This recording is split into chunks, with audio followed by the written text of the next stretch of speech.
ETF index mutual funds నేర్చుకుని stock మార్కెట్లో రాణించాలనుకుంటున్నారా? వెంటనే ఈ నెంబర్కి కాల్ చేయండి.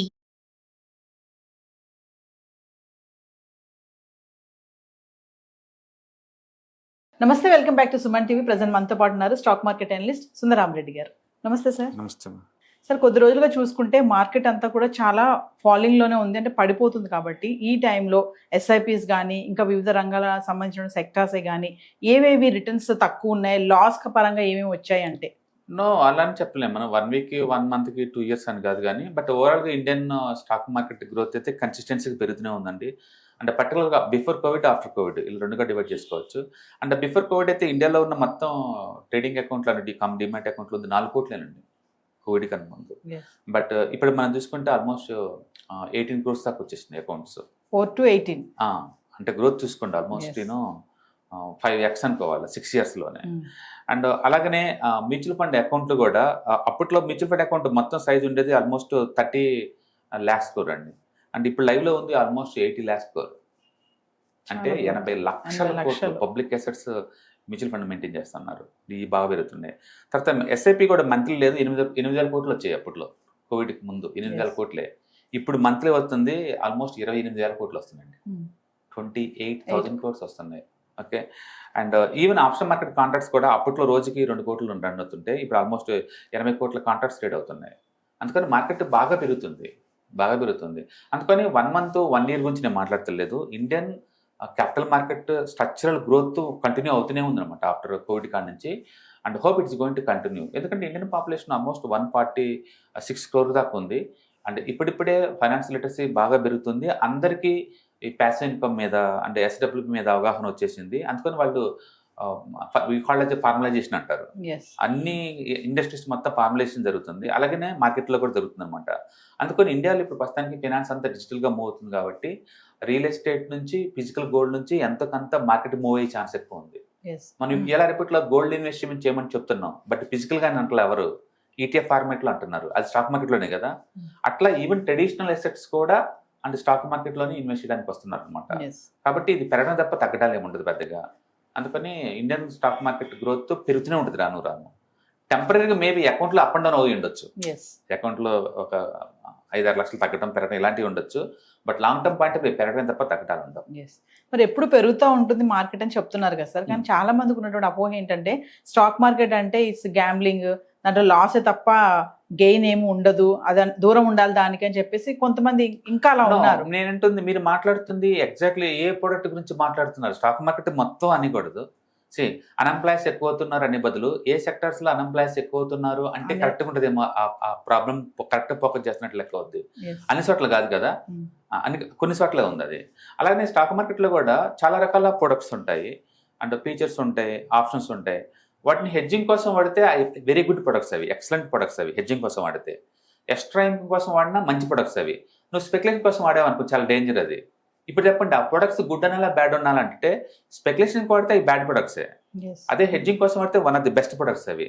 అందుకని ప్రొడక్ట్ని బట్టి గుడ్ బ్యాడ్ ఉంటుంది, నువ్వు ఎలా వాడుతున్నావు దాన్ని బట్టి ఉంటుంది. అందుకని స్టాక్ మార్కెట్లో రిటైల్ సంబంధించి మ్యూచువల్ ఫండ్స్ ఉంటాయి, ఇండెక్స్ ఫండ్స్ ఉంటాయి, ఈటీఎఫ్స్ ఉంటాయి, అండ్ గోల్డ్ సిల్వర్ ఈటీఎఫ్స్ ఉంటాయి, కమోడిటీకి సంబంధించిన ఇంటర్నేషనల్ ఈటీఎఫ్స్ ఉంటాయి. ఇలాంటివి ఉన్నాయి. అవి బ్యాడ్ ఎలా అంటావు? అవి జీరో అవుతాయని ఎలా చెప్తావు? అలా చెప్పలేవు. అంటే స్టాక్స్ అనుకోండి, అవును కొన్ని ఎవ్రీ ఇయర్ 200 కంపెనీస్ కొత్త మార్కెట్లోకి వస్తూ ఉంటాయి, 200 కంపెనీలు జీరో అవుతూనే ఉంటాయి. అందుకని స్టాక్ స్పెసిఫిక్ యాక్షన్ నడుస్తూ ఉంటుంది. కాబట్టి మీరు నిరంతరం స్టాక్స్ బ్యాడ్ అని చెప్పొచ్చు, గుడ్ అని చెప్పొచ్చు. బట్ ఇండెక్స్ని అలా చెప్పలేవు, మ్యూచువల్ ఫండ్స్ని అలా చెప్పలేవు. నిరంతరం వస్తూనే ఉంటాయి మీకు. ఏదైనా కానీ పబ్లిక్కి ఫైనాన్షియల్ లిటరసీ ఉండి అంటే గుడ్ బ్యాడ్ అని చూజ్ చేసుకునే కెపాసిటీ కనుక్కుంటే అంటే this is excellent way. Wealth creation అయినా, వెల్త్ మెయింటెనెన్స్ అయినా, వెల్త్ ప్రొడక్షన్ అయినా. అంతే తప్ప బ్లైండ్గా ఇది బ్యాడ్ అని చెప్పి నువ్వు దూరంగా ఉండలేవు, బ్లైండ్గా ఉండలేవు. ఎందుకంటే బయట అసెట్స్ అయ్యి దీనంత ఈజీ మెయింటెనెన్స్, దీనంత క్యాష్ ఫ్లో, దీనంత లిక్విడిటీ బయట ఉండవు. అవి పైకి లీగల్ వైట్ మనీ, ఇది ట్రాన్స్పరెంట్గా ఉంటుంది. అందుకని సీనియర్ సిటిజన్స్కి ఫిజికల్ అసెట్స్ మేనేజ్ చేయడం చాలా టఫ్. దీంట్లో పెట్టినప్పుడు చాలా ఈజీగా ఉంటుంది. ఇప్పుడు బ్యాంక్ డిపాజిట్కి ఆల్టర్నేట్గా ఇక్కడ డెట్ మ్యూచువల్ ఫండ్స్ ఉన్నాయి కదా, అవి నీకు గ్యారెంటెడ్గా ఎవ్రీ మంత్ ఇస్తూనే ఉంటాయి కదా నీకు. అవి బ్యాడ్ అని ఎలా అంటావు? అలాగే మల్టీ అసెట్ అలొకేషన్ ఫండ్స్ ఉంటాయి, ఇయర్లీ యావరేజ్ మీద 12 to 15 దాకా ఇస్తాయి. మంచి మార్కెట్లో 15, బ్యాడ్ మార్కెట్లో తక్కువ పడతాయి అనమాట. అవి వాటిని బ్యాడ్ ఎలా అంటారు? రీట్స్ ఉంటాయి, రియల్ ఎస్టేట్ ఇన్వెస్ట్మెంట్ ట్రస్ట్, అవి ఖచ్చితంగా నీ బ్యాంక్ అకౌంట్లోకి లేదు. 90% రెంటల్ షేరింగ్ చేసుకుంటారు ఏ ఇయర్ ఖచ్చితంగా. మీకు 5 to 6% దాకా వస్తుంటుంది. వాటిని బ్యాడ్ ఎలా అంటారు? అందుకని మనం అన్నిటిని బ్యాడ్ అనలేము. మీరు తీసుకునే ప్రొడక్ట్ని బట్టి అంటారు. అందుకని బ్లైండ్గా stock market gambling, stock market speculation, stock market జోలు పోవద్దని బదులు ఆ స్పెక్యులేషన్ ప్రొడక్ట్స్ కట్ చేసుకుంటే మిగతా వాటిలో కూర్చుంటే మీకు వెల్త్ క్రియేషన్ కూడా ఉంటుంది. బట్ అన్ఫార్చునేట్లీ పబ్లిక్ ఎప్పుడు లేదు ఈ రోజు ఏం జరుగుతుందో పట్టించుకుంటారు. ఈ రోజు పెడితేనేమో రేపు నుంచి మార్కెట్ అంతా దూసుకెళ్ళిపోద్ది అంటారు. ఈ రోజు పడితేనేమో రేపు నుంచి మార్కెట్ అంతా కింద పోద్దని చెప్తుంటారు. అలా పెసిమిస్టిక్ ఆప్టిమిస్టిక్ వ్యూ ఉంటారు.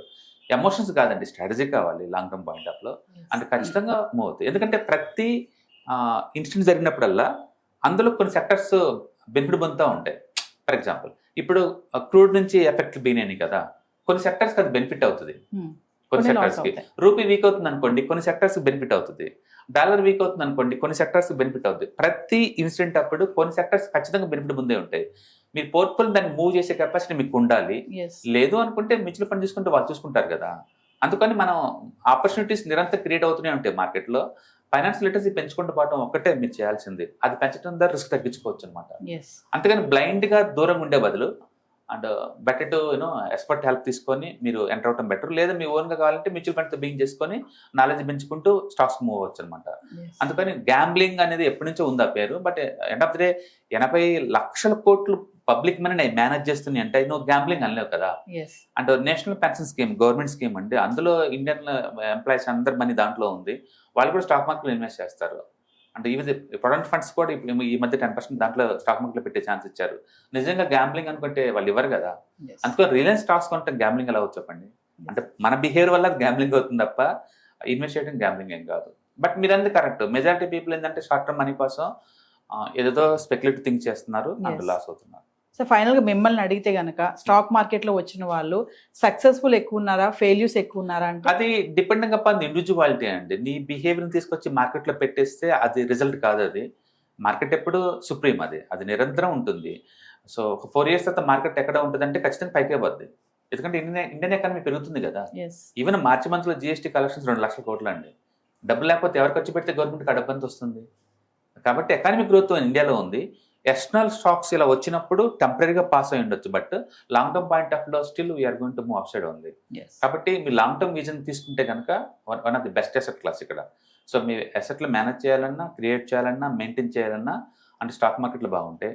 అంటే స్టాక్స్ అనగానే ఓన్లీ స్పెక్యులేషన్ యాంగిల్లో థింక్ చేయమాకండి. బట్ లాంగ్ టర్మ్లో డెఫినెట్గా it's going to work. Thank you sir. Hi, మీరు స్టాక్ మార్కెట్కి కొత్త లేదా మీరు మార్కెట్లో ఉన్నా సరే మనీ మేక్ చేయడం టఫ్గా ఉందా? అంటే స్టాక్ మార్కెట్లో ఎన్ని సంవత్సరాలు ఉన్నా సరే ఇంకా బ్రేకింగ్ ఏం రావట్లేదా? లేదా మీరు పెద్ద మొత్తంలో స్టాక్ మార్కెట్లో మెయింటైన్ చేయాలనుకున్నారా? మీ పొజిషన్ ఏదైనా అయి ఉండొచ్చు. స్టాక్ మార్కెట్లో కనుక లాంగ్ టర్మ్లో మనీ మేక్ చేసుకోవాలనుకుంటే షార్టెస్ట్ పాసిబుల్ వే అంటే ETFs, index funds, mutual funds ద్వారా లిటిల్ బిట్ ఈజీగా ఉంటుందన్నమాట. కాబట్టి మీకు ఎవరికైనా ఇంట్రెస్ట్ ఉందంటే ETFs, index funds and mutual funds నేర్చుకోవడానికి ఇది బెస్ట్ పాసిబుల్ వే ఏంటంటే ETFs, index funds and mutual fund course.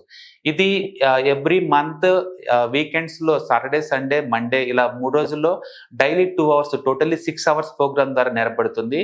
Interest ఉన్న పార్టిసిపెంట్స్ కింద స్క్రోల్ అవుతున్న నెంబర్స్ ని కాల్ చేయడం ద్వారా లేదా రిజిస్టర్ చేసుకోవడం ద్వారా మీ సీట్ ని బుక్ చేసుకోవచ్చు.